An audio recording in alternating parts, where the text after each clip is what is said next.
In this tutorial, I'm going to show you how you use the free transform tool and its subtools. And this tool is a lot more like Photoshop's free transform tool. In fact, I think it gives you some options that that tool doesn't give you in Adobe Photoshop. So we're going to show you what they can do. So we'll start with this triangle shape here. And I'm in the Essentials Classic menu up here.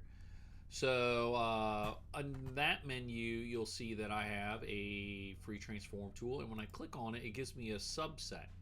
So I can click on this subset, and you can see that it gives me a free transform tool, a perspective distortion, and just a free distort tool.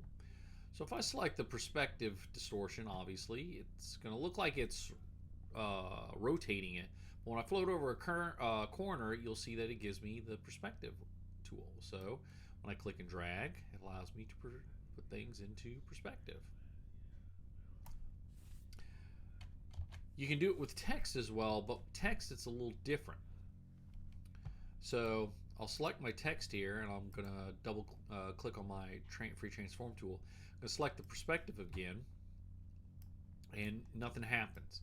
It's because it won't let you do these distortions when it's editable text, meaning I can highlight this word and change it to say something else. I can edit it. So what you got to do is you got to go to your type and you got to turn it into graphics, meaning create outlines. And so now when I select my perspective distortion, then I can put it in perspective. Now you might be saying to yourself, well, that's what the grid tool does for me.